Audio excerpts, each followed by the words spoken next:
Somos rock pelo rock. Meu nome é Oscar e hoje a gente está aqui para falar de outro grande clássico, de outra preciosidade do mundo do rock.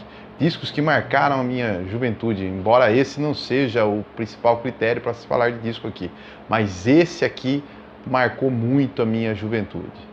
É o chamado Black Album do Metallica. Black Album, na verdade o disco se chama Metallica, se chama Black Album por motivo óbvio. Na verdade, reparamos que ele não é tão black assim, ele tem Metallica escrito apagado bem na parte de cima. Esse disco tá meio surrado, esse CD, porque é da época, faz tempo que eu tenho. E tem uma cobra fumando aqui embaixo, nessa parte mais abaixo do CD. Disco Black Album do Metallica, né? Uma curiosidade é que essa cobra que fica aqui embaixo, ela não está à toa aqui. Ela faz parte da primeira bandeira dos Estados Unidos, chamada bandeira de Gadsden, se eu não me engano. Era uma bandeira amarela que tinha uma cascavel enrolada, que é exatamente essa que está desenhada aqui, com a inscrição logo abaixo, Don't Tread on Me, que é uma das músicas do CD, inclusive, que significa Não Pise em Mim. É uma das primeiras bandeiras dos Estados Unidos, só por curiosidade aí. O disco foi lançado em 1991. E o que tem de importante nesse ano? Uma das coisas que aconteceu, a queda da União Soviética, o comunismo caía finalmente no mundo. Nós temos também a Guerra do Golfo, a primeira Guerra do Golfo dos Estados Unidos contra Saddam Hussein. Ayrton Senna no esporte conquistava pela última vez um título de um brasileiro na Fórmula 1 em 91. E morria Freddie Mercury no ano de 91, um ano bem movimentado. Do ponto de vista da música, temos grandes lançamentos em 1991. Nós temos o Nevermind do Nirvana, o Ten do Pearl Jam, o Use Your Illusion 1 e 2 do Guns, o Achtung Baby do U2, um disco muito vendido na época, o Dangerous do Michael Jackson, o Loco Live do Ramones. A banda se forma quando Lars Ulrich lança num jornal um comunicado convocando alguém, convidando pessoas para formar uma banda. James Hetfield prontamente leu e respondeu ao chamado. Estava formado aí o núcleo criativo do Metallica. Lars Ulrich, o baterista, e James Hetfield. Uma curiosidade, James Hetfield sempre foi o vocalista da banda, mas nem sempre tocou guitarra. No começo da banda ele tocava contrabaixo. Era ele no contrabaixo, Lars Ulrich na bateria, ele contrabaixo e voz, né? E na guitarra, a curiosidade vai para quem não conhece aí, o primeiro guitarrista do Metallica foi o Dave Mustaine. Sim, o Dave Mustaine, da banda Megadeth. Ele foi o primeiro guitarrista. Depois o James Hetfield sai do contrabaixo e entra Ron McGovney no baixo. Ele vai para a voz e para a guitarra base, né? Enquanto a solo fica com o Dave Mustaine, que é base hoje no Megadeth. Eles não muito satisfeitos com o baixista, eles demitem o baixista, tiram o baixista e contratam Cliff Burton para o baixo. Esse baixista iria mudar totalmente a história da banda. Um baixista que vinha de uma influência mais pesada. Ele, na verdade, grava o primeiro disco com o Metallica. Antes da gravação do Killer All, que seria o primeiro disco do Metallica, eles já tinham se mudado para a Bay Area, em São Francisco, que é uma área conhecida por bandas pesadas que rolam por ali. E Dave Mustaine foi tirado da banda sob a alegação de uso abusivo de álcool, de drogas, que prejudicava na parte criativa e artística da banda. Então ele é sacado da banda e a banda vai buscar o guitarrista Kirk Hammett, que está até hoje na banda. Uma curiosidade é que ele vem da banda Exodus. Ele era guitarrista do Exodus, passa a ser do Metallica. E ele grava o primeiro disco. Mas algumas canções do primeiro disco ainda levam o cunho do Dave Mustaine. Por exemplo, The Four Horsemen, que era uma música que se chamava Mechanatics, que saiu no disco do Megadeth depois. O Metallica alterou um pouco a letra e lançou no Killer All, que é o primeiro disco do Metallica, com o nome de The Four Horsemen. Mechanatics seria no disco do Megadeth. Feito isso, a banda prosseguiu, lançou 3 discos de grande impacto, alguns a gente vai resenhar aqui mais à frente, que seria o Ride the Lightning e o Master of Puppets. Tudo ia muito bem, a banda tinha um som pesado, ajudou a alicerçar o thrash metal, que era um heavy metal com influências de punk, com velocidade, com riffs, e um vocal mais agressivo. Mas na turnê do Master of Puppets ocorre uma tragédia na história da banda. O ônibus que a banda viajava virou numa curva devido ao gelo. Cliff Burton, o baixista, foi lançado fora do ônibus e o ônibus caiu por cima dele. Mesmo com todo o luto pela morte de Cliff Burton, que era um baixista espetacular, a banda prosseguiu e foi buscar numa banda chamada Flotsam and Jetsam um baixista chamado Jason Newsted, que para a época encaixou como uma luva. Agora, falando um pouco do disco em si, ele foi um disco que foi muito criticado pelos antigos fãs do Metallica, sob a alegação que eles estavam traindo um movimento do thrash metal, do som mais pesado, para vender uma coisa mais comercial, porque esse disco ele não é tão rápido e ele nem é tão trabalhado nas melodias, ele é um pouco menos trabalhado, é um pouco mais simples e mais lento na sua cadência, né? Eles deixam de lado um pouco o thrash metal e enveredam mais para o lado do heavy metal e do hard rock nesse disco, tornam a banda um pouco mais palatável. No disco anterior, o And Justice for All, eles continham composições tão intrincadas que eles não conseguiam fazê-las ao vivo. Até hoje o Metallica executa poucas canções, acho que somente o One do disco é usada ao vivo, né? Nesse disco eles optaram por uma coisa mais simples. Recrutaram um engenheiro de som, um produtor chamado Bob Rock. Esse produtor ele havia feito o Electric, do The Cult, Motley Crue e outras bandas de hard rock que estavam tendo muita aceitação no mercado. E eles chamaram o cara. O cara mudou totalmente a rotina do Metallica de gravação. Foi um estresse sem fim. Praticamente quase um ano eles levaram para fazer esse disco, de muita briga, A relação foi conflituosa entre Bob Rock e a banda. Porém, o trabalho foi genial. Enter Sandman é a abertura desse disco. Pouca gente nos anos 90 não conhecia essa introdução. Uma coisa melódica, extremamente pesada. Embora não fosse tão rápida, eles não deixaram o peso de lado como a gente observa. A música é espetacular, um clássico instantâneo.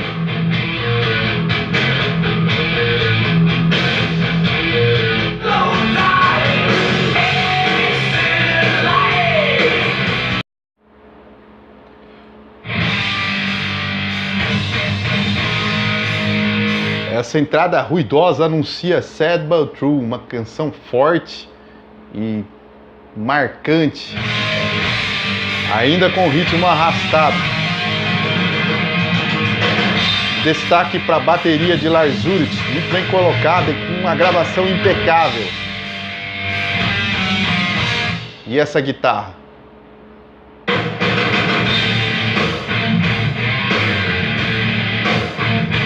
Canção incrível.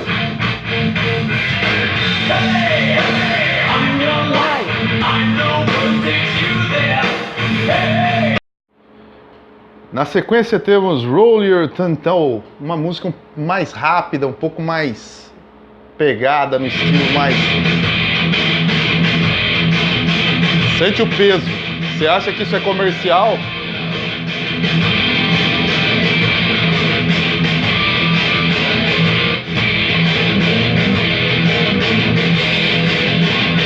Pesada.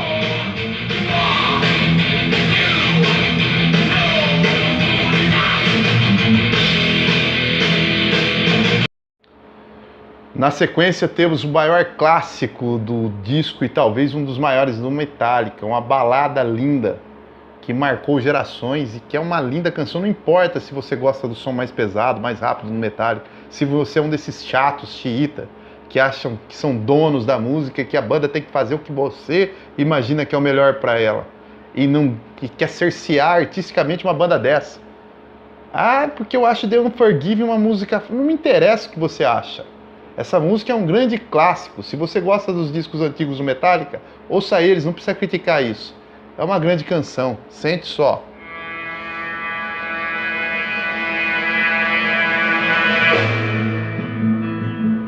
Marcante a sua introdução também. Olha o timbre da guitarra.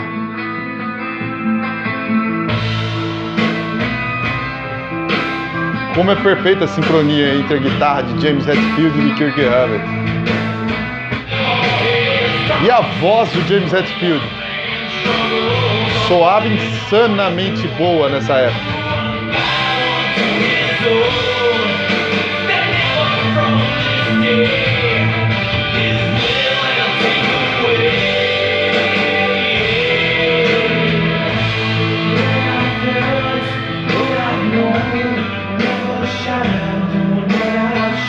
Uma canção espetacular que também tocava de hora em hora, revezando com Enter Sandman e Nothing Else Matters na FM, na MTV. Talvez isso desagradasse, porque o rock tem um público às vezes chato, que quer esconder o rock do mundo, quer que seja underground, não pode fazer sucesso. Meu, você nunca teria ouvido rock se ele não tivesse feito sucesso na rádio. Para de ser chato, trouxa, coisa idiota. Ouça o que você gosta. Que problema que existe das pessoas ouvirem a música? Por isso que o rock chegou nesse nível que está hoje em dia. Wherever in My Room é uma das minhas preferidas do disco. Tocou também um pouco, fez um pouco menos de sucesso do que as três que eu já citei, mas é uma grande canção, como podemos perceber. Arrastada e lenta. Para a infelicidade geral dos thrash metals.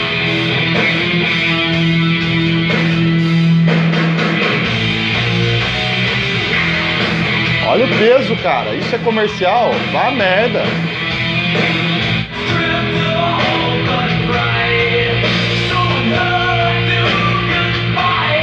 Olha a voz.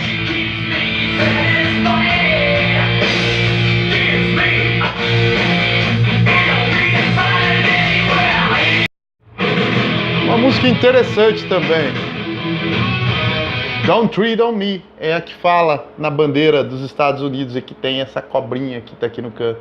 Não pise em mim.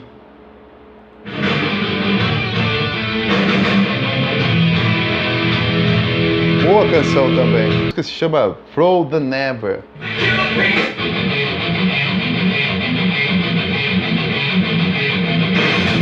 Um pouco mais rápida, né? Lembrando um pouco mais dos tempos do And Justice for All.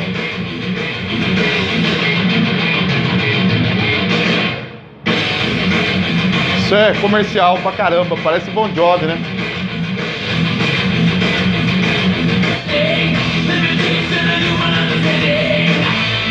Pesada, música legal pra caramba. Na sequência, o clássico absoluto também, junto com Enter Sandman e The Unforgiven. Nothing Else Matters, talvez até mais clássica. Um detalhe importante aqui é que ela foi arranjada, as cordas e a parte sinfônica da música, por Michael Kamen. Aí você vai se perguntar, meu amigo, quem é Michael Kamen, caramba?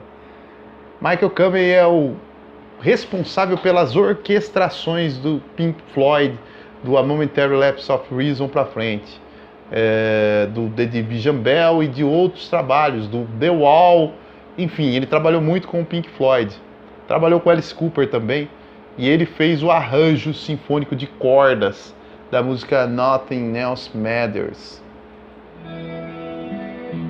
Linda, linda canção. Cara, antes que alguém pense que eu gosto de thrash metal, viu? Só que eu gosto de outras coisas também e não me considero dono do que uma banda pode fazer. Não é porque eu gosto de algo que eu não posso achar outra coisa bela. Esse disco é belo, é muito bom, cara.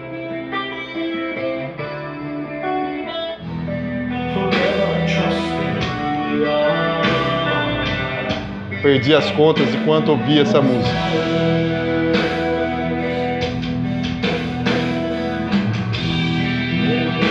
Começa assim.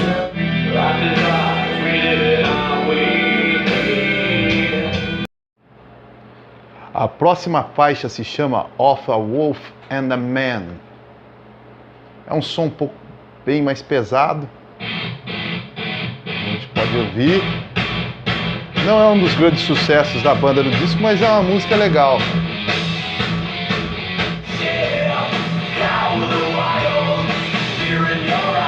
Não é tão inspirada, mas ainda assim é uma boa canção.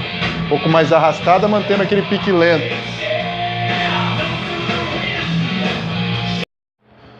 A faixa de número 10 do disco se chama The God That Failed. Essa música, ela é um pouco pesada, o tema dela, porque retrata uma certa desesperança do James Hetfield com a religião.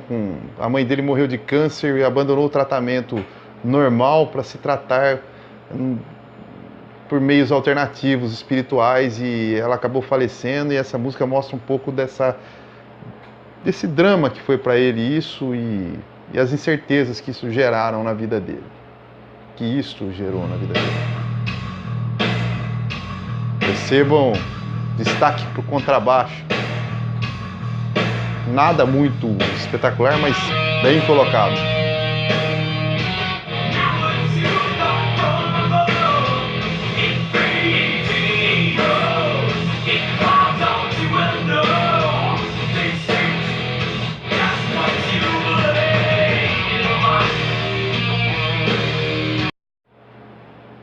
Uma introdução climática de contrabaixo marca a entrada da 11ª faixa, My Friend of Misery, uma boa canção também, muito legal. Climática no início e lenta, como foi a proposta do disco e que desagradou tanto aos fãs de thrash metal da banda. Mas é somente uma outra proposta, não uma música comercial totalmente. Guitarras bem trabalhadas.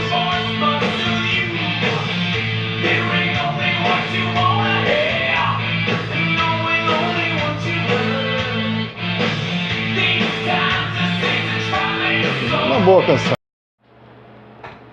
E uma caixinha militar chama a última faixa, The Struggle Within. E o disco encerra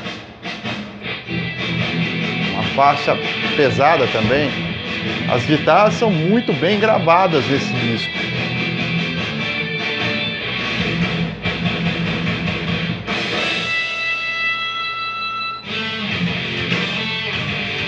Também não tão rápida, como é a tônica do disco. Essas 3 últimas faixas não são as mais inspiradas do disco, mas são músicas que mantêm o nível do CD, do LP, do álbum, do que você quiser. As considerações finais acerca desse clássico aqui é que o mundo é muito chato, cara. Porque eles tinham feito petardos thrash metal, na época foram acusados de populares, de não sei o que, de querer comercializar a música. Você é dono da música, eu pergunto? Eu gosto da fase thrash dele, inclusive o disco que eu talvez mais gosto do Metallica é o Ride the Lightning dessa fase. Mas eu adoro isso aqui, cara. Isso aqui é um bom disco, grandes canções que ajudaram a popularizar o rock. Se a gente consegue ouvir rock é porque alguém popularizou.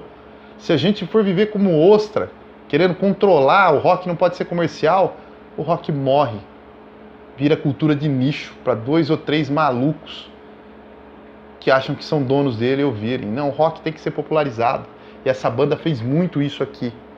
Levaram pedradas por isso? Levaram. Esse disco está longe de ser pop. Comercial ele pode até ser, porque ele tem refrões, ele tem uma melodia mais marcante, mas ele é um disco muito bem feito, a produção dele é impecável e ele é pesado, amigo. Ele não tem nada de pop, não, como alguns imbecis falam. A gente não é dono da música.